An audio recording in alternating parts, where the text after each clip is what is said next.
Welcome to everyone. It is great to have everyone here and to gather in the space, even though it is on the internet. Let's process in together, even though we are scattered in many different places, and sing Enter, Rejoice, and Zoom in.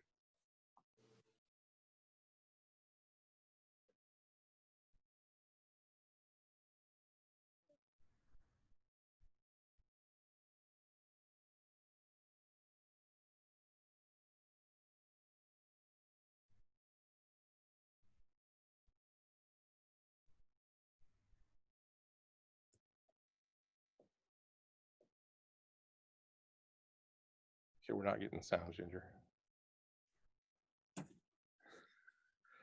Okay, we can sing along. Sing where you are. Enter, rejoice, and zoom in. Don't be afraid of some change. Don't be afraid of some change. Today will be a joyful day. Enter, rejoice, and zoom in. Ta-da! There we go. Okay, Azar is our worship associate for the day, and she has some words as we prepare to light the chalice.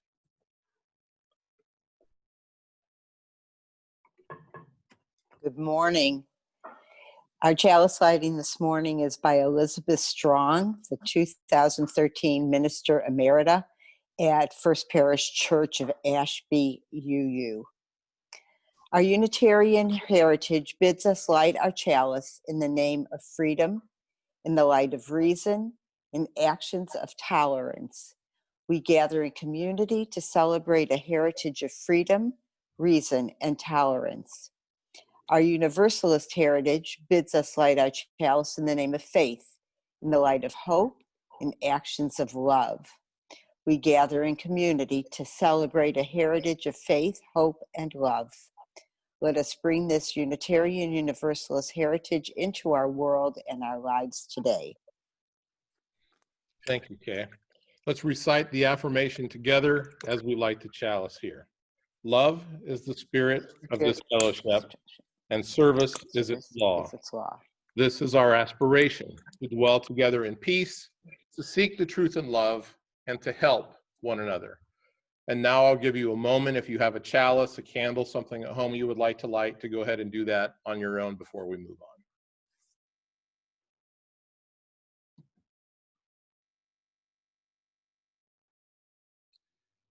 Kay has opening words for us this morning. Go ahead, Kay.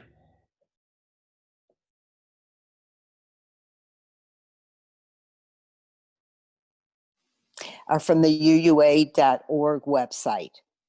We are Unitarian Universalists. We are brave, curious, and compassionate thinkers and doers. We are diverse in faith, ethnicity, history, and spirituality, but aligned in our desire to make a difference for the good. We have a track record of standing on the side of love, justice, and peace. We have radical roots and a history as self-motivated spiritual people.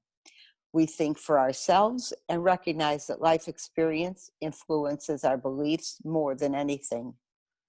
We need not think alike to love alike.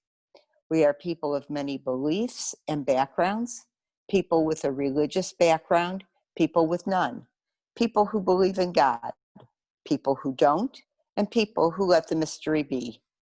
We are Unitarian Universalist and Buddhist, Christian, Hindu, humanist, Jewish, Muslim, pagan, atheist, agnostic, believers in God, and more.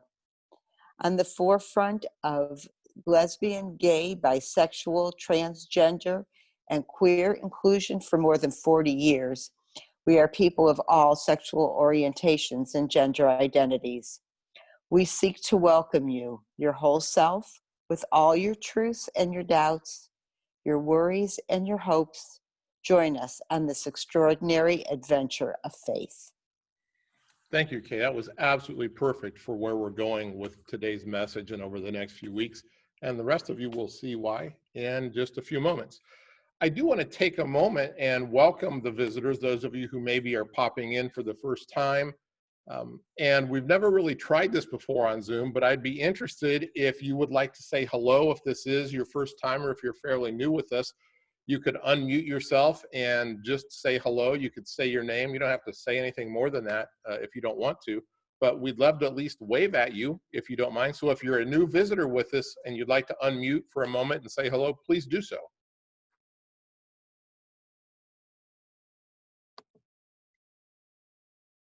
All the shy visitors are waiting on somebody else to go first.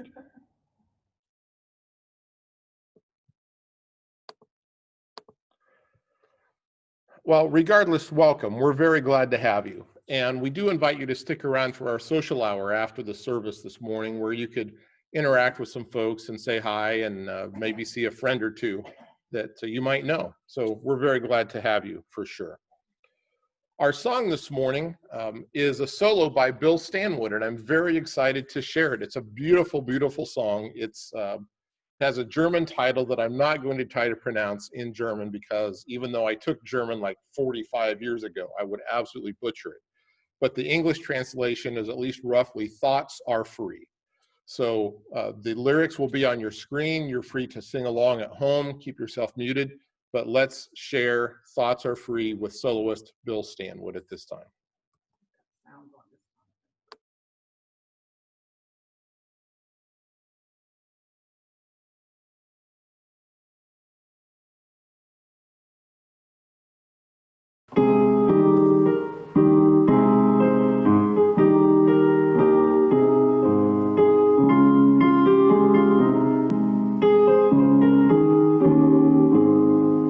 Die Gedanken ziehen an, mein Gott will ich lauern. Die Gedanken ziehen frei, mein Gott give me power. No scholar can map them, no hunter can trap them, no one can deny. Die Gedanken ziehen frei. My thoughts are as free as wind or ocean, and no one can see their form or their motion. No hunter can find them, no traveler find them. My lips may be still, but I think what I will. A glimmering fire, the darkness will brighten. My soaring desire, all troubles can lighten. The prison and holy, its walls cannot hold me. No captive on me, for my spirit is free.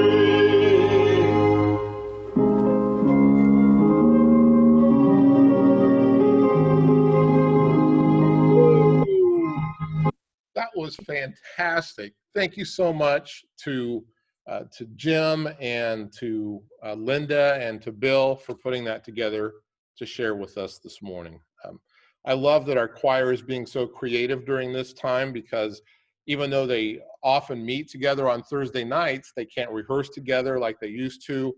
The songs that you hear are put together using a bunch of different technologies, and I really, really appreciate the effort. So thank you so much. Over the past few weeks, we've been using our time for Member Spotlight for you to get to know our worship associates more. This is a team that helps put together the service every Sunday. They bring opening words, they say something about chalice lighting, and basically help to keep me in line to make sure that the service comes off well, in addition to our Zoom directors that we have. And so since Kay is our worship associate today, we're going to learn a little bit more about her. So Kay, go ahead and unmute yourself and tell us something about yourself. Oh, hi again. If you've been around for any length of time, you've seen me on Sunday mornings as worship associate or making announcements for any number of events, especially the service auction and racial monologues. I've been a part of UUFCC for a little over 7 years now, and a member for at least 6 of those. Background, I was born in Chicago, came from a traditionally Jewish family.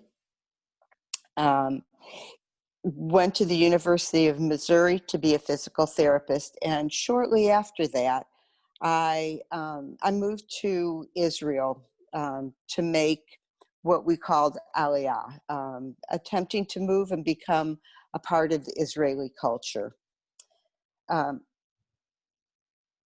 There, I saw the plight of the Palestinians, much the same issues as Black people in this country, and it soured me on the promise of Israel. I returned in 1971, and a year later met and married my husband, Deeb, who is a Christian Palestinian born in the West Bank. We were both living in Chicago at the time and found so many similarities in the way that we thought that it was very comfortable. Shortly after that, we moved to South Bend, Indiana, and except for a stint in 4 years at Purdue, we have been there ever since. We grew our family to include Deeb's mother, his siblings, and our two children. I worked as a pediatric physical therapist for most of the years that we were there. And it was a profession that I loved dearly for the entire time that I worked. I have felt really lucky to have found a profession that gave me so much satisfaction. In South Bend, I also found the UU church there, interestingly, from another PT who was a UU. She introduced me to First Unitarian, and I think I had gotten to UU a number of years before when I heard somebody talking about a religion that said you didn't need to be Jewish, Christian, Muslim, but could believe in some or all of, or none of those combinations. Then in my marriage, I found this a place that fit our family and my disillusionment with Judaism. I'm still an active member there when I'm, or here when I'm in South Bend. 7 years ago, I had to retire and we moved to Port Charlotte as snowbirds. I was really lost in Port Charlotte. I really didn't know anyone there and felt pretty alone. Like so many others of you who are in the fellowship, I found UUFCC and its welcoming embrace. So here I am and likely to be around for a duration. I like being active in the community. I'm more of a hands-on kind of gal. I'm happy to be able to stay more in touch on Sunday mornings in our Zoom time and see all of our friends wherever they may be. Thank you, Thank Kay. Oh, are you done? I'm sorry. I am. Okay, that was a pause. I didn't want to interrupt you. I apologize. I never want to offend a fellow Hoosier. Woo, Indiana. So thank you so much for sharing. It's been great as we've gone through this opportunity to learn more about our members each week. So thank you for doing that, Kay. At this time, we invite you to take a moment and write a joy or a concern, something you might like to share about yourself, about a loved one, something terrific that's happened in your life. And to do that, we invite you to use the chat feature, which if you're on a computer of some type, it'll be down at the bottom of your Zoom window, and just write it to everyone so that we can see something that you'd like to share. We'll play an instrumental for a minute or so, and you can have a chance to write in the chat room at this time as we share joys and concerns for our book of life.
Thank you all for taking time to share. And now let's have a moment of silence. It's something that we don't do often enough, especially during this time when we're being challenged physically, emotionally, spiritually, and in so many other ways. A moment of silence can be cleansing, it can be freeing, it can take the weight of some burden off of your shoulders. So I invite you to take this minute to think about what's happening in your life, what's happening in the life of those around you, the things that have been written in the Book of Life in our chat over the past minute, and just to release those to the universe, release those burdens, release that heavy weight as we have a moment of silence at this time. Then after a minute, you'll hear a ding, and then we will sing Spirit of Life together. So let's have a moment of silence now.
Thank you.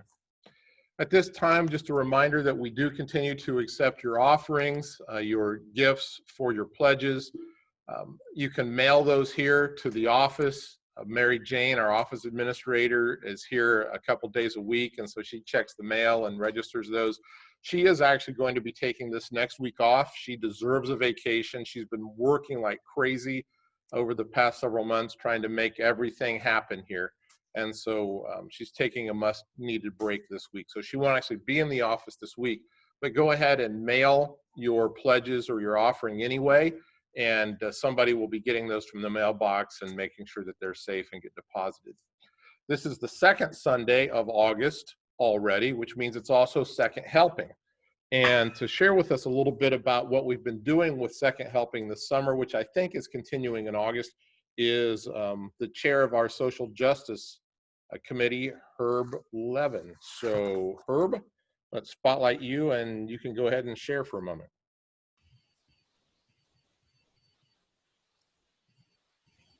That's not me. That's me. All right, there you go. Good morning. This is a visual, very appropriate with all the screens here. Scan over, if you will, the faces on your monitor.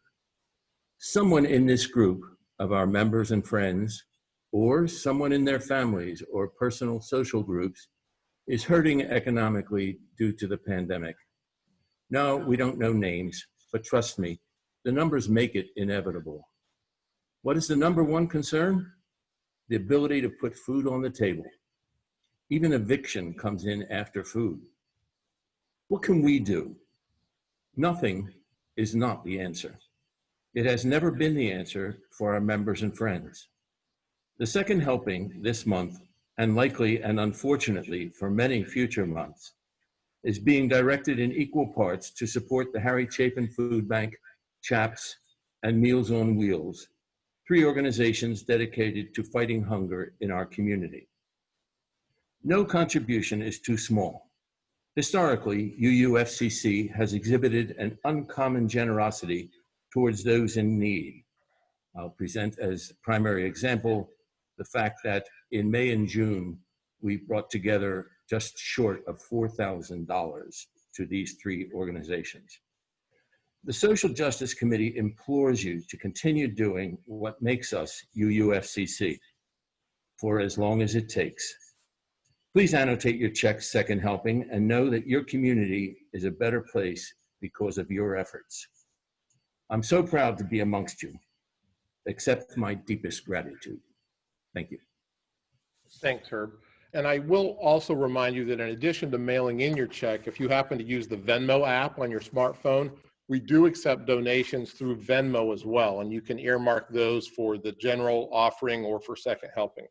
I do want to share, Herb, I found this on my desk when I came in this morning. This is from Meals on Wheels. And it says, "Bigger than the sky is our thank you. We appreciate your donation of $1,305 for the month of July. Your kindness and generosity will provide 261 meals for elderly residents of Charlotte County who are in need of assistance." It's signed by the board president. So you are making a huge difference for some people very much in need in Charlotte County at this time. So generosity has never been short in this congregation, and I am so proud and appreciative to be a part of what we're doing at this time. Thank you, Herb, for sharing. So I have a question for you. How much do you know about your genealogy? How far back can you trace your family tree? It used to be a very hot hobby for a lot of people to have. A lot of public libraries have massive displays and books and microfilm filled with old genealogical information, old census information dating back generations and dating back centuries in some cases. Maybe some of you have used Family Tree or some other things online to search for your family, to find out where the origin of your family tree begins and how you came to America in some cases. I would actually love to hear from 2 or 3 of you now, if you've done a lot of work with genealogy, to share something interesting you've found, maybe how far back you've traced. Maybe you've been able to go 6 or 7 generations or more. Maybe you found an ancestor who came through Ellis Island to come to America. So if you're willing to share about what you found and why that's been important to you or interesting, go ahead and unmute yourself and we'll see if we can find you so we can spotlight you so that everybody can see you. Just share for just a minute or 2. So if you would like to do that, go ahead and unmute and say your name, please. I'm John Lee. John, where are you, John? Let's find John. I'm in my living room. No, that does not help me in any way, shape, or form. Go ahead and, oh, there you are. Go ahead, John. Okay, 7 years ago, I had my DNA tested with Ancestry. And as time went on, there was a lack of Lee relatives on it. I mean, a total lack. Then in last October, somebody popped up that was not related to either the man I knew as my father or my mother. And that started a whole new chapter in my life. I found out that the man that I knew as my father is not biological. And I had my DNA tested again recently, a month or so ago, through myheritage.com, and it just proves it. So I'm on a quest now to find out who my biological father is. And it's interesting, the reactions I get from people, from why bother to I don't know if I could live if I knew that, to all kinds of things. But it's been interesting. So wish me luck. I have a few leads, but thank you for listening. Yeah, thanks, John. That sounds like quite a journey for sure. Somebody else. I'd like to speak. Who's that? Samara. Oh. Samara, and I put an exclamation point in front of my name yeah. Hi, everyone. I'm particularly moved to speak because I never cared about ancestors before about 3 or 4 weeks ago. And now it's just blowing my mind because I'm doing all this work around how we inherit the genes from our ancestors and their stories, and working with anti-racism work and working with white supremacy in my body. It's become really important. So I've only been able to go as far back as my great-grandparents, but even that is complete news to me. I didn't even know the names of my grandparents. So I just want to say that this is like a really important subject because we all go back and we all inherit the nervous systems of our ancestors. Duh. I don't know why I never realized that before, but I'm finding it incredibly informative.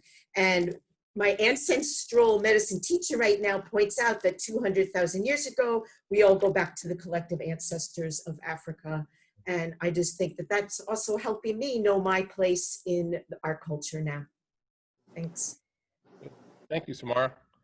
Hi, this is Linda Himes. Linda, let me find you, Linda. Linda. I'm in my kitchen. That's, again, you all are so helpful. I really appreciate that. Making pie. So much. Oh, there you are. I found you. Hi. I like John. John knows my story. I used Ancestry quite a few years ago. I started, and I traced the family that I grew up in back to Poland. My father had a Polish mother from Poland, and his father was from the Ukraine. I grew up in a Ukrainian Polish family, although I was adopted as an infant, and through Ancestry DNA and some research prior to that, I found my birth mother's family in New York State, in Western New York. And through Ancestry, I found my birth father, my 7 half siblings, 6 sisters, 2 of which are deceased now, and a half brother. So my family went from a medium-sized family to a huge family. And I found out that one of my sisters does a lot of ancestry research, and we go. My birth father grew up in Puerto Rico, and I have lots and lots of Puerto Rican connections now. So, and on my birth mother's side, it goes back to Switzerland and back into the 1500s.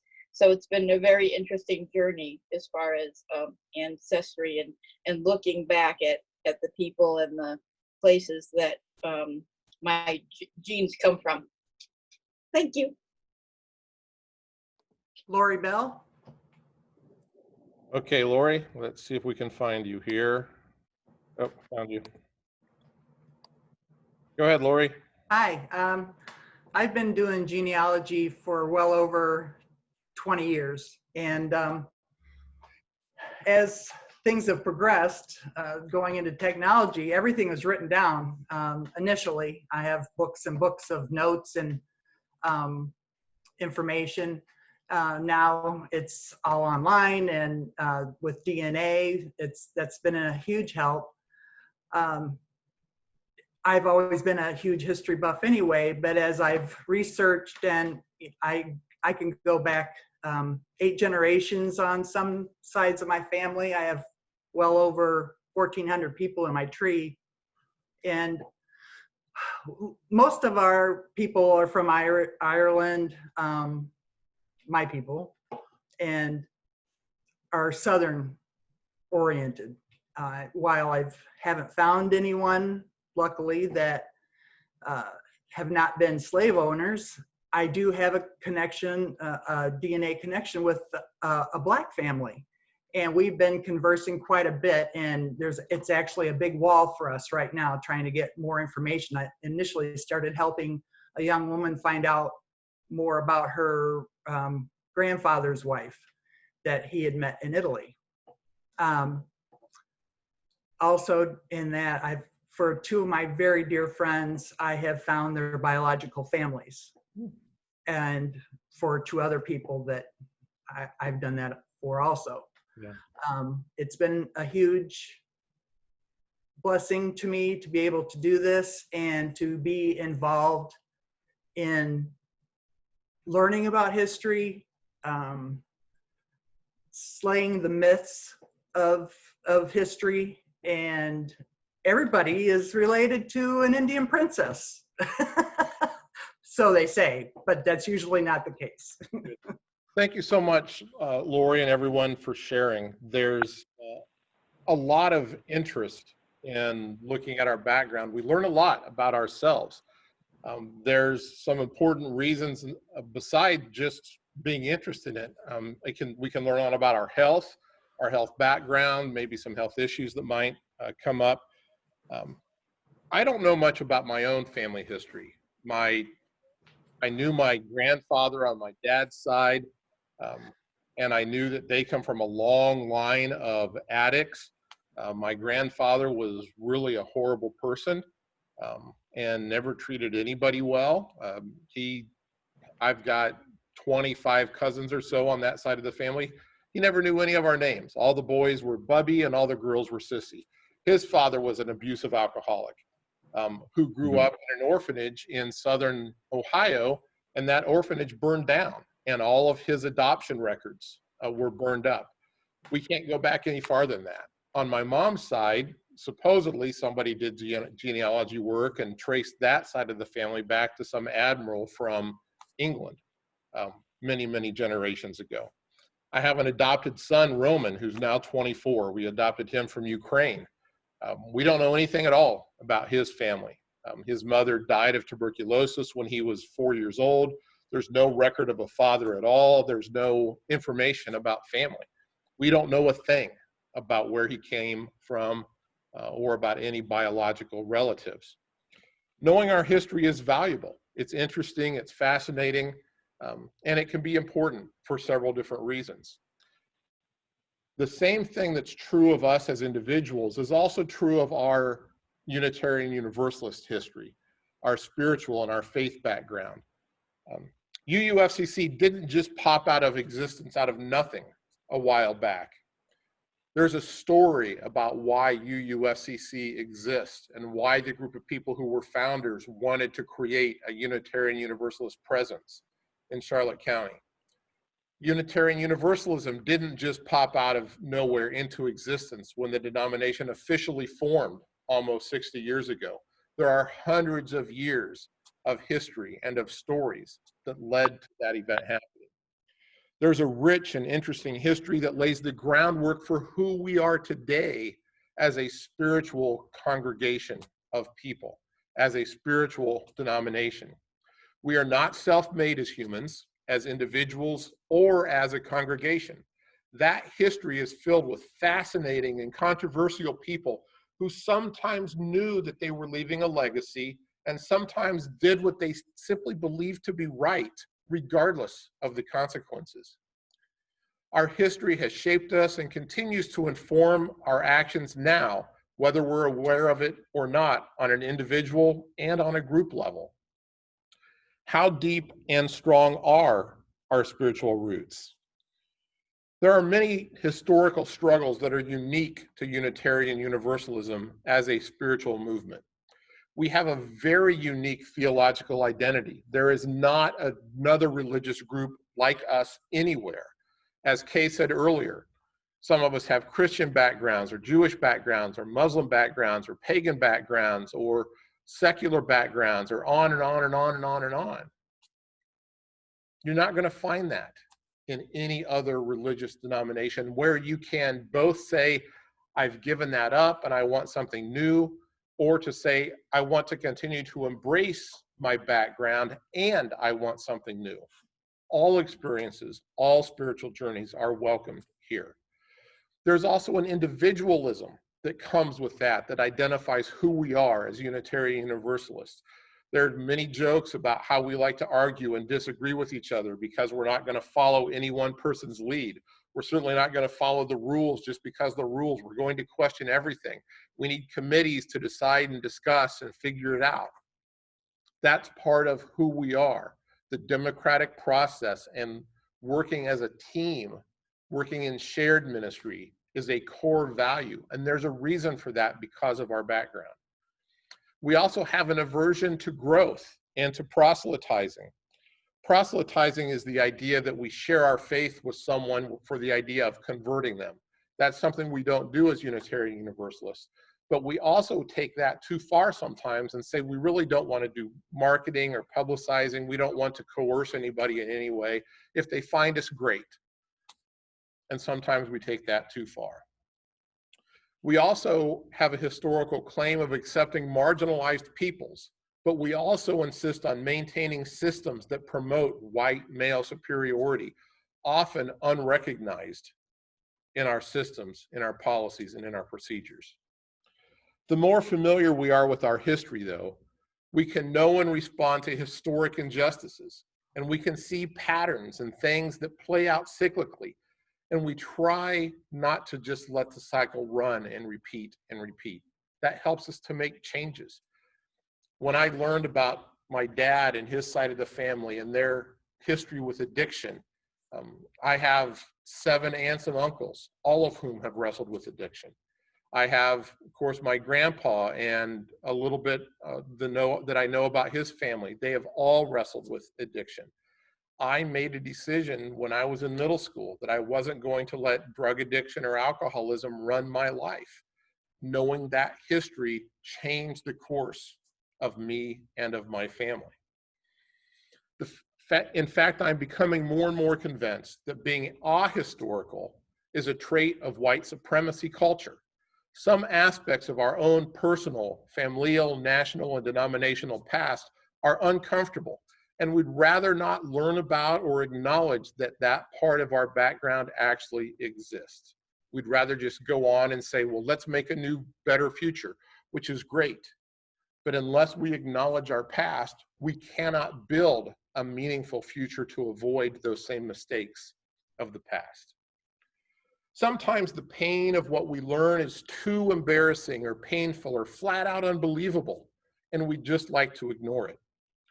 It seems that as a denomination, we're in danger of repeating some of the less excellent parts of our history right now. And it's due to the fact that not enough of us know about it or respect it enough to learn Unitarian Universalist history. The more we know about it, the more we can see the structures that lead to the problems that we're currently facing, and the better equipped we are to solve those problems as a denomination and as a fellowship, by looking at them through different lenses, trying to solve problems and create new policies and procedures that will create different results, that truly will encompass and involve and envelop all people who we really say that we value. It's important also to understand that knowing our history depersonalizes the pattern. People can extract themselves from shame and defensiveness and instead get a little pissed off that things are the way they are and change because we know that we aren't to blame for what happened. We're not to blame for the past, but we do have responsibility to change the system, to change the oppressiveness that's been a real part of our history. Meaningful change can come more easily, and we can be less reactive when we acknowledge that it's our responsibility to create change, but not necessarily our fault that injustices exist in the first place. This we learn from history. I also believe that not knowing our history and theology roots make UUism nonsensical. What I mean by that is that people often say, as a Unitarian Universalist, you can believe anything you want to. That's just not true. We have a principle that says that we search for a true and meaningful sense of who we are. We have a responsible search for meaning. That doesn't mean that we believe anything we want to. It means that we use our minds that we have to create reasonable solutions, to come to reasonable conclusions about who we are and the way the world is. If we don't acknowledge our past and we don't see how we got here, then our theology doesn't make any sense. And so that's an important reason to understand where we came from. All that we are today, as individuals, as a fellowship, as a denomination, is a result of a complicated history and a very complicated series of events and discussions that go back generations, decades, and centuries. We cannot avoid being influenced by the historical realities that our ancestors brought forward. Those realities shaped us as individuals, as a culture, and as a spiritual and social justice movement, and that matters. So over the next couple of months, in August and September, we're going to do a series where we're going to learn some things about Unitarian Universalist history and try to apply them to where we are today and how we move forward, pandemic notwithstanding. Even though we're not together in the sanctuary here this morning, I'm talking into a camera on a cell phone. You're sitting at home, watching on a computer or a cell phone or some other device, listening in on a phone. Even though we are apart, we are still part of the Unitarian Universalist Fellowship of Charlotte County. There is still a lot of work that we can do, both to grow individually in a spiritual way and to contribute to the social justice work that we value so much. And so part of our historical learning from that is understanding how we started. We have a founding father of Unitarian Universalism that we look to. His name is Francis David. And he risked his life and his career to speak what he believed to be truth into a very dangerous teeth that was European Protestantism back in his day, hundreds of years ago. And there was a king in Transylvania who supported him and passed a law to support what he was doing. And we'll talk about that next week in a message I call the Transylvania Twist. The Unitarians and Universalists who risk it all to leave Europe and sail to America hundreds of years ago, seeking not just religious freedom, but they also had an unfortunate role in Native American genocide and in the imperialism of the time. That's an ugly part of our past that sometimes we want to ignore and forget and not acknowledge, but has shaped us some way that helps us understand why we have created the systems that exist. Then we also have groundbreaking ministers and theologians, authors and poets who came together in the mid-1800s to challenge widely accepted theological ideas during America's Great Awakening. And as a result, their questioning, their new ideas ushered in a pluralism and a spiritual diversity that came to define what Unitarian Universalism really is all about. What is the nature of God? Can we even know the nature of God or gods? Does it matter? Is there a collective understanding of God, or is God individual? These folks are called the Transcendentalists, and we're going to learn more about them. Then we have a lot of super fascinating heretics from our American UU history who felt so strongly about their emerging theology that they were willing to spend life in prison to speak the truth about which they felt so strongly. In America, it used to be illegal to speak heresy. People spent years in prison for that. The last person ever sentenced by American heresy laws was a UU minister. We'll learn more about him in a few weeks. We also have a long list of Unitarians and Universalists who were a vital part of the abolitionist movement. And they made some big sacrifices. They participated in the Underground Railroad. They fought in the North. They fought against the South. They did a lot of work theologically and socially to try to bring about that major change in society. And then we also have a lot of Unitarians and Universalists who were a vital part of the women's suffrage movement at about the same time. And while they did an awful lot of great work to bring voting rights to women in America, by the way, I think next week we celebrate 100 years of the Women's Voting Rights Act. There were an awful lot of those Unitarians and Universalists who were part of the women's suffrage movement who didn't speak out intentionally against slavery because they didn't want to conflate the two major social changes. And there's some ugliness and some uncomfortableness there that we should talk about as well. And there's so many other interesting, surprising, fascinating twists and turns and people and events and locations that we'll bring up over the next couple of months. Not just to have a boring history lesson, but to share some vital information about who we are as a spiritual people, why we exist as UUFCC, why Unitarian Universalists exist as a denomination today, why our theology and our principles are shaped the way they are, why our social justice priorities have become what they are today. There's just so much to learn. We have such a rich and fascinating history. Our spiritual and cultural UU genealogy makes a great story. The tapestry that is Unitarian Universalism, just like the mosaic of your own personal family trees, is messy and beautiful and inspirational and uncomfortable and weird and revolutionary and funny and tragic and so much more. I believe that what we'll learn a lot from this interesting ride over the next several weeks, and I look forward to the opportunity to learn, to share, and to grow together as we explore. Amen and blessed be. Kay has our closing words. This is a prayer for these times by Kenneth P. Langer, an author and musician, and with an apology for a minor change in voice. Let us find peace within so that we may be calm throughout. Let us find silence within so that we may find compassion throughout. Let us be reminded that some things are worth waiting for. Let us be reminded that the journey is more important than reaching the destination. Let us see that the non-doing is as much a part of life as the doing. Let us be reminded that it is in these moments of holding on that we find quietude and renewal.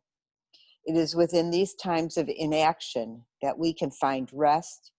It is in these times of emptiness that we can become full. Perfect. Thank you so much, Kay. And now we extinguish the chalice, but not the light of hope, the fire of commitment, or the warmth of community. May these ideals shine in our lives and warm our hearts until we are together again. Just a couple of notes I'd like to share with you as part of our life of the community. First of all, as we mentioned earlier, our monthly Social Justice Committee meeting is at noon today. All you need to do to be a part of that is to stay right here in this Zoom meeting room. And in a few minutes, we'll start our social hour. And then at noon, everybody who wants to be a part of the Social Justice Committee can hang around for that meeting. And that's where we talk about so many of the social justice activities that we can be a part of during this time. And Herb will share that. So Herb, that means that we'll make you a host after this is done. So don't log off of your computer. Otherwise, everything explodes and the internet goes away. Something bad happens. Something else I'd like to share with you is that, remember back in May, we adopted some seniors from Charlotte County because they couldn't have graduation, they couldn't have prom, and we wanted to just bless their socks off for the month of May. And that was a crazy, wild, successful activity that we did. We brought in lots of gifts and money and cards and special gifts for those 4 seniors. Well, with school starting up, there's a couple of groups that have started the same type of idea for school teachers. Because as we know, school teachers already spend way too much money out of their own pocket for their classroom supplies. And now they have to add to that disinfecting wipes and Lysol. We were at Target yesterday, Tess and I. There was no Lysol or disinfectant anywhere in that store because families and school teachers have wiped them out.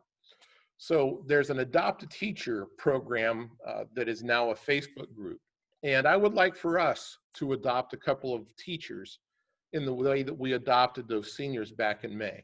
So look for an email from me later this week to explain how we're going to do that and what those teachers need and how we can make those connections. If you know of a teacher in Charlotte County that's going back and has some needs that might not be part of this Facebook page, you can shoot me an email or Ginger as well, and we can get them connected with this Facebook group and see if we can get people to adopt as many of these teachers as possible. It's a scary time to be a classroom teacher, to know that in order to keep your job, you have to put your life at risk, your health at risk going into the classroom where we're expecting children to behave in ways and follow rules like children have never behaved or followed rules throughout all of the history of history.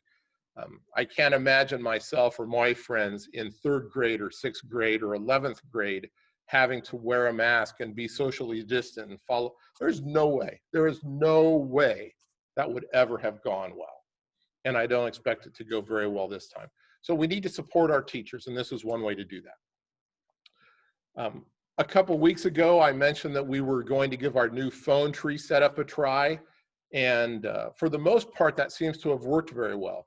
But if you did not receive a phone call from one of our UUFCC members just to check on you and see how you're doing, and you would like to, please shoot me an email so that I know and I can figure out where that breakdown happened.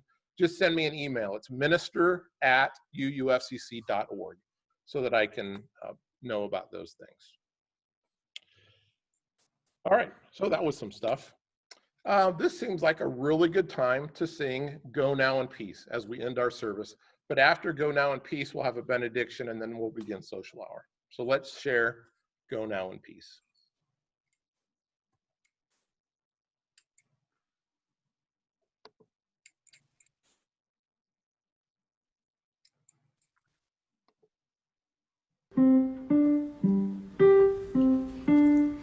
Go now in peace, go now in peace. Let us set our surround each everywhere you may go. Go now in peace, go now in peace. Let us set our surround you everywhere you may go. Thank you all again for being here today. It's great to gather together using this technology of Zoom, since we can't be together in the sanctuary, which is way, way, way too empty. So as we leave the service and begin social hour, I'll remind you, as I always do, to be a blessing to everyone you meet during this time, the people in the stores, the first responders, neighbors that you might come in socially distant contact with. Be a blessing to the people that you live with in your home, and especially be a blessing to yourself. Do good things for yourself because this is extra hard and we need to acknowledge that. So go and be a blessing to everyone you meet. Thank you for being here. In order to participate in social hour, just stay here. You're free now to unmute yourself and say hi to folks, and we will unspotlight me so you don't have to stare at my face anymore. Thanks for being here. So I'm Florence.